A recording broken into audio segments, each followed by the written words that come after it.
Hi and welcome to the channel. Now today's video is about harshness, not a subject I'm really going to touch on at all, to be honest with you. It just kind of sprung up through a video I just watched recently, well, a couple of videos actually. Anyway, I'm going to give my thoughts on harshness and maybe try and pass a few thoughts for beginners, really for beginners, maybe what to listen out for, what I can kind of consider harshness and what I listen for. And like I say, for beginners maybe to go away and kind of like have a good listen to themselves, and you know how I kind of perceive harshness. And when I also talk about another thing on in the video is how I talk about when I say it sounds like the instrument's been played, the cheap instrument's been played on a cheap drum kit, that kind of stuff. When I compare maybe a good amplifier, and don't forget before we start as well, these are bottom of the range budget amplifiers. These are most of these amplifiers here are the company's bottom of the range vintage amplifiers. So we're not going to expect too much, but we're going to get a decent sound. Maybe when we compare it to something a little bit more modern, that's low budget still, maybe in a couple of £100, something new these days. We can go and buy something a bit older for 40, 50, 60 pound. It's going to sound better. It hasn't got that harshness that I kind of talk about, and the instruments don't sound like they're cheap. I do mention in quite a few videos, like trying to compare, trying to give put it in words what they sound like, rather than giving you a test demo, which would be nice and easy if I could just set it up all nicely, a pair of microphones, get it all set up perfect, let you listen to it. Then you're going to have to listen to it on your maybe speakers indoors, your little speakers that come with your PC or your phone. It's probably not going to give a true representation, and plus YouTube don't like that neither. They've made, like I say, that I've had to take down over 100 videos of it, so which is a bit annoying, but there you go, they've all gone. So yeah, it's a waste of my time and maybe a bit of a waste of your time as well. So you've got to try and put it into words. So anyway, I think it's something you can maybe go, you know, like I say, maybe for beginners, anyone buying a bit of HiFi is going to know all this anyway. I would have thought, and this is only my opinion anyway, maybe people want to put a few comments down below, but today really going to talk about drums and drum kit, and mainly cymbals, where this harshness kind of shows up more to me. I can hear this harshness in the top end and that with the cymbals, and this is kind of brought about, like I say, I wasn't going to do this video. It's just brought about for a couple of videos I watched. One was Stereo Review X's video about, you know, where the drum kit should come out, where the cymbal, is it the right cymbal or the splash cymbal, and that, what if it should be the left or right speaker and all that. I'm not going to get into that really. I did leave a comment, only going by past experience really, of many years ago, what I could remember, because I haven't really gone and watched my brother play live for absolutely ages, and my brother's been playing the drums for over, let's sort of think, he's probably been playing for nearly 50 years playing the drums. He's never really made it. He's got, you know, he's done a few cruise ships, he's done a few cover bands and all that kind of stuff, but he had a job tied down as well, but he never went that far. But he's still a good drummer. He's still got a good kit. I mean, his kit's probably these days £10,000, so he's got a good kit, and he's got more than one. He's got three or four kits probably, so he's into drums. Trust me, he's well into drums. Got everything, percussion, all different stuff he's got. He's trying to put it that way. I just want to let you know that he's not like a Mickey Mouse kind of drummer that's got a cheap kit. He's got quite a few kits, electronic and like obviously acoustic, all that kind of stuff. So you know, listen to when he's set up, and when I've listened to him, watched him play and all that kind of stuff. And like, so I'm going back rewinding back a few years. I was just saying that, and I had a go myself. I'm pretty useless at it, you know what I mean. I was having a little go around the kit, and that way he had his set up, and don't forget it's just a basic setup. When he goes on stage and that, he's got, you have toms and you have cymbals in a rack, you know what I mean. You have a long rack, and they'll be in different positions on the rack, even the cymbals. I mean, they've got little titchy cymbals, big cymbals, all that kind of stuff, you know, ride cymbals, crash, splash, all them kind of cymbals, all that stuff. So yeah, I mean, I've listened to it and all that, but anyway, going back to that basic setup, and what I did leave a comment on Stereo Review X is saying that the hi-hat, it'd be playing it here like this. So when you're looking dead onto camera, as I'm looking here on my side, the hi-hat probably be on the left hand side, and he'd probably follow through with the ride on the left hand side, but he did go around and he would have them, like I say, on the rack. The ride would be somewhere else. And looking at the way people set up kits these days, I did have a little look recently. Some people have it on the right anyway, the ride cymbal, but that would be the splash as well. This, because when you go around the kit, you want to give the last whack on your right hand side, because when you do a splash, it's usually quite a forceful of that cymbal kind of thing. So you're going to get your power into it, even though drummers are powerful on both ends, you know what I mean, they're not just powerful on one, but they do still want to get that splash in there. So that's why I left that comment anyway. I just want to kind of clear up that comment, but it's really obviously a way they're all mic'd up and all that kind of stuff. I mean, in a way it's mixed, the way they want to make you hear it, you know, when you're listening at home, it may be completely different how they set up in the studio, but how they want sounds to come out of this speaker, that speaker. They may have too much going on in one speaker and want to place it in another speaker, even though it's not on that side of where the drummer is. All that kind of stuff, I would have thought's going on anyway. But anyway, I'm digressing a bit, but I just wanted to tidy that up. Okay, going back to what this video is actually about. So the video's about, that review really kind of got me thinking, well, that's what I do listen to a lot of, like, I do listen to a lot of cymbals and all that kind of stuff to define that something's harsh and to get the resolution as well out of that, you know, that splash, that ride, all that kind of stuff. And I did do a little bit of scouting about on the internet and come across a video which I'm going to leave a link to down below.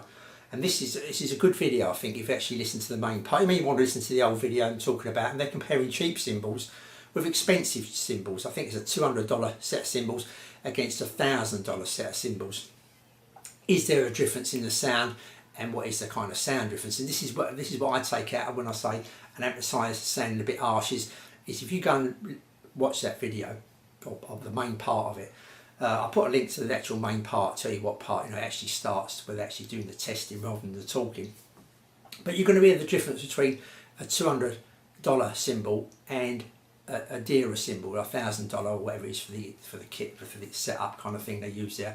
And that's the difference that these amplifiers that I listen for, and a cheap amplifier and a more expensive amplifier. I want to say more expensive, a better amplifier, should I say, because they're not more expensive really. Most of the old stuff I've got here are cheaper than when I buy something new in that kind of scenario. And they're giving a better sound, they're giving more resolution, they're not so harsh. And this is what I say where I'm picking up my harshness from. I do listen to that for cymbals, and that's where it creeps in. If you go and listen, like I say, to that cheap cymbal, you can hear how it kind of like, and it's all over, and it's kind of quite harsh. There's no kind of fine detail. It's not like a, pardon me, it's not got that decay to it, all that kind of stuff. It's quite blunt kind of thing. And when you listen to that other cymbal, it's more expensive, you've got more of a decay, it's got more resolution, you can pick out the fine tones and all that kind of stuff. And the best part of this example as well, if you go and listen to it, is you can listen to that difference with a cheap set of speakers on your BC. You could have a £5 set of speakers and you're going to hear the difference between them two cymbals. And that's where, like I say, I do listen for this. I'll put some tracks on, etc. I'll go for a varied amount of tracks really, but when I kind of talk about the harshness and that, this is what I listen out for. So maybe if you're a beginner, maybe that's where you should maybe listen to the cymbals, that pay close attention, forget about everything else that's going on in that track. Just to, you know, play that track just with the cymbals. Obviously I play the track again, I listen to vocals, I listen to other instruments and all that kind of stuff, but rather trying to get all the instruments and everything in at once, just play the track once and just listen for that bit only. Just listen for that bit and compare it to another amplifier that you're using, or another CD player, whatever you're trying to compare one against the other. But obviously to do that, it is hard because you need to have two amplifiers. You don't have to have a fairly good one to kind of pick out the bad one. Otherwise the bad one may sound okay. You may think, well, that don't sound too bad, because you haven't got that comparison. You know, it's a bit like I don't know, if you went to if you had a racehorse, for instance, and you went to the trainer and said, how good's that horse? He says, it's the fastest in the yard, it's the best one I got. But when you compare it to when he goes and, I don't know, races it at Newmarket against better horses, and all of a sudden that best one is rubbish kind of thing. So you need it to something to compare it to, I think, you know what I mean? So hopefully you're not just buying one amplifier, you've got a couple of amplifiers, and you can kind of compare, that one there does it better, you know what I mean? It's bringing out more detail. Oh, I've got a bit of a groggy throat this morning, but I've got more detail, I've got more resolution, I'm hearing more of that cymbal, I'm going through it all, it's all going all nicely, it's kind of like that, rather than just, and it's all cut off, and it's like harsh, you know what I mean? You can just tell the difference. And like I say, that video does kind of give a good demonstration, I think, between a harsh cymbal and a cymbal that's, you know, really nice kind of thing, and you're going to pick up that detail as well. Lucky enough, you haven't got to go and buy any expensive equipment. You can pick up that on a cheap set of speakers attached to your PC. You're probably going to pick it up on your phone. I haven't tried it on the phone.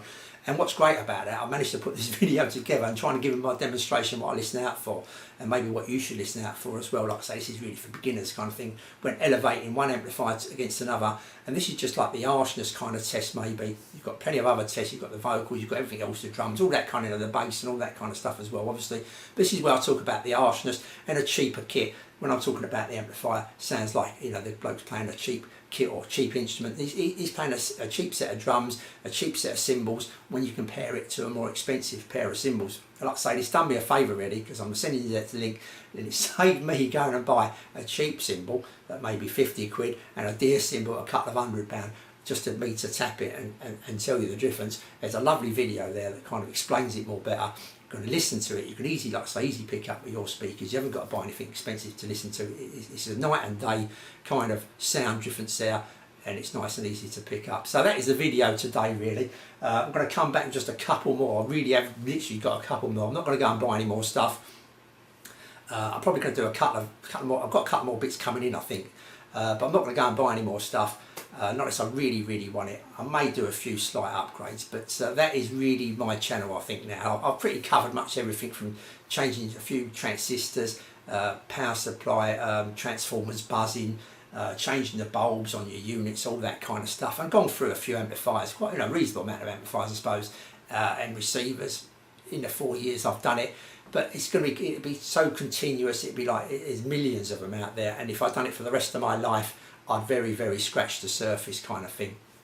And when I put up a video of an amplifier that no one's really heard of, something maybe about 10 years old, I'm going to get 100 views, 200 views. It just isn't worth my time doing it for that minimal amount of views, that minimal amount of income, because as soon as I go to sell that amplifier on again, I'm going to lose 10, 20, 30, 40 pounds to pick up 50 pence. It just isn't really worth it. Hopefully, you know, these other channels have been doing it longer. They present it better than me. They do things a lot different to me, and they've got their followers and they've got their regular people that come on. As soon as they put up a video, they're going to instantly get 20 or 30,000 hits. That gives them a chance to go and get something else. And more than often than not, these reads, you know, people are sending them in stuff maybe on loan to get a review, a freebie review in a respect, or maybe giving them to them for a nice glowing review. And I've noticed, I'm not picking out any names, but I've noticed it's very hard for anyone to give anything a bad review. It really is, because they know the next one's not going to come along otherwise. So that's only my opinions.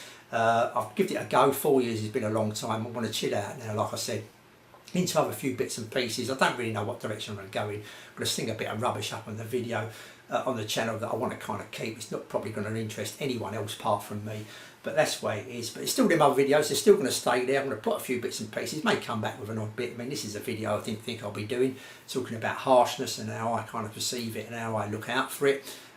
So that's it. You never know, I may come back with something else that I never thought I'm going to come back with. But there you go, that's it. Until the next video, which I'm probably going to do this, you probably can't see, it's a little JVC amp here that Alex Mitchell was sent in to me for a review. So I'm going to do a little, I've been listening to that for the last couple of days now. I wanted to get a good idea of what's happening, because I do listen to a few tracks and I just think on anything and everything kind of thing towards the end to give it a complete mixture, which I do with all these amplifiers.